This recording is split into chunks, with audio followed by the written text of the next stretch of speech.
judgment. But in terms of the going forward, what all you can do, you can see how you can position such inventions more as a modified product. As I said, cDNA is something that is gettable.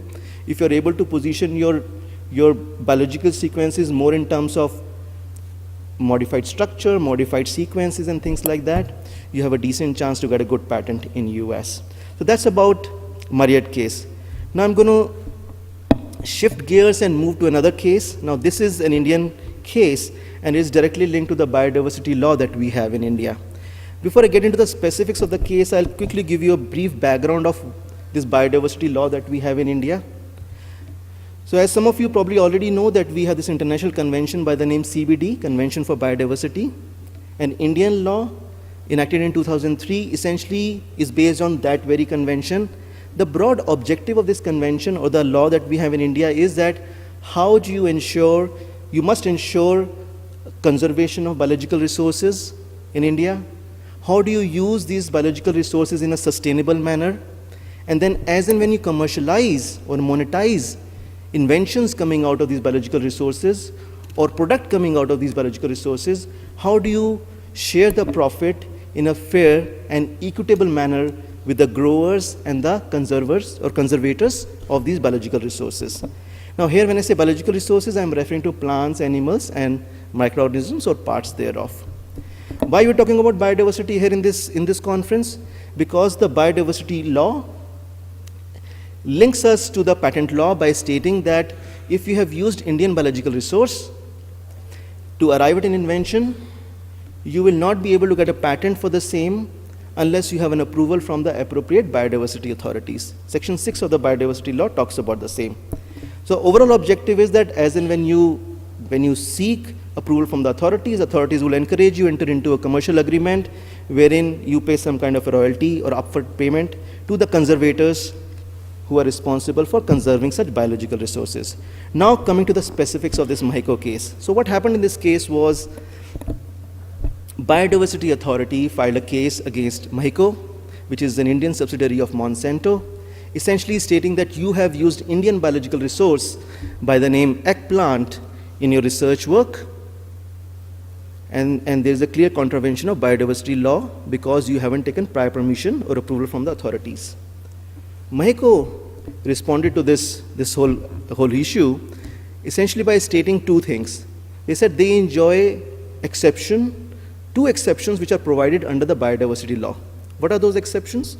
First exception, they said they are essentially facilitating this research work, which is a inter-country, inter-research institute collaborative research work where one agriculture university in India and agriculture university in US are doing this work using this eggplant, and section 5 of the biodiversity law clearly provides for exemption. MICO further said they also enjoy second exemption because section 40 of the biodiversity law says that if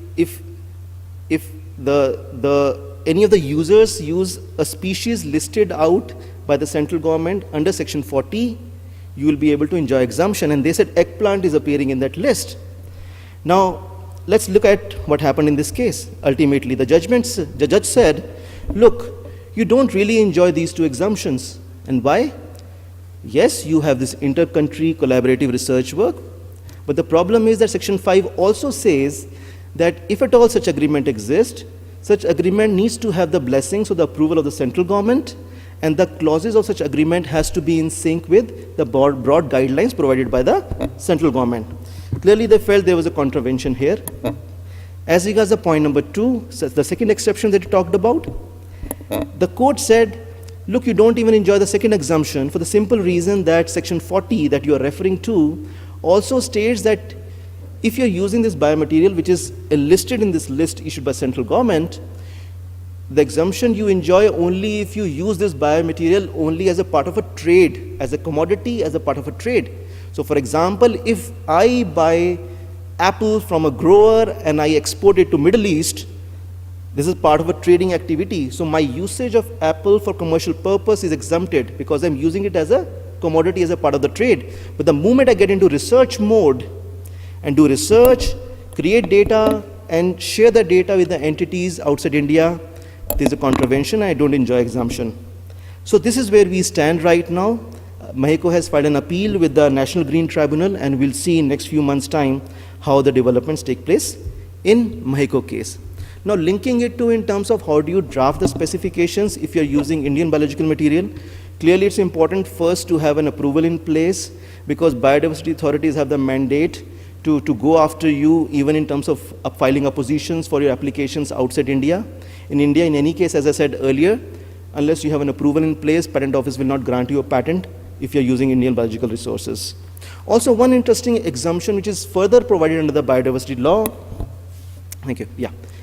Another exemption which is provided under the biodiversity law is regarding value-added products. So, if you have used Indian biological material, if you are able to position your invention as a combination of different fractions or extracts coming out from plants and animals, and if you have put them together in such a way so that they're physically in unrecognizable or physically inseparable form, then your product qualifies as a value-added product, and such value-added products are exempted from the obligation that you may have under biodiversity law. The last case, no discussion is complete without Novartis case. I'll take just 1 minute. So probably all of you already know what happened in Novartis case.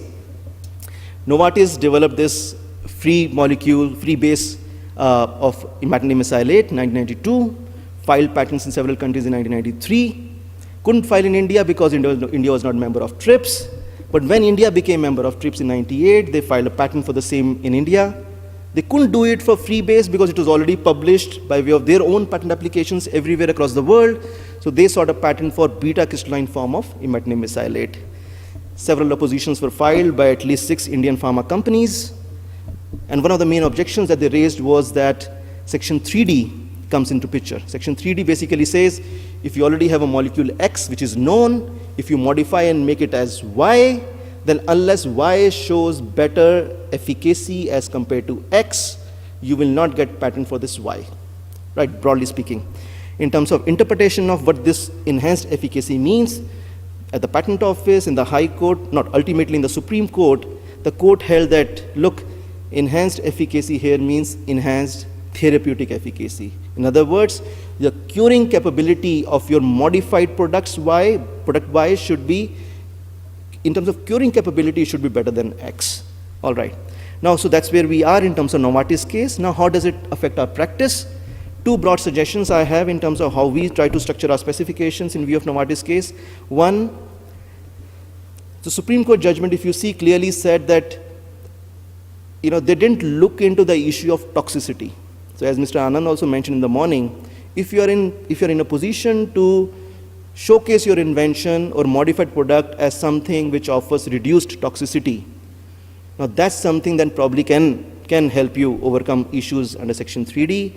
Another simple strategy we try to engage or employ is that then whatever molecule that we intend to seek monopoly for, try to position it more like a new compound or a molecule rather than positioning it as a derivative, because the moment you talk about derivative, then the issue of parent molecule comes in, and then comes the issue of comparison and things like that. With these thoughts, I conclude my presentation. Thank you so much for your attention.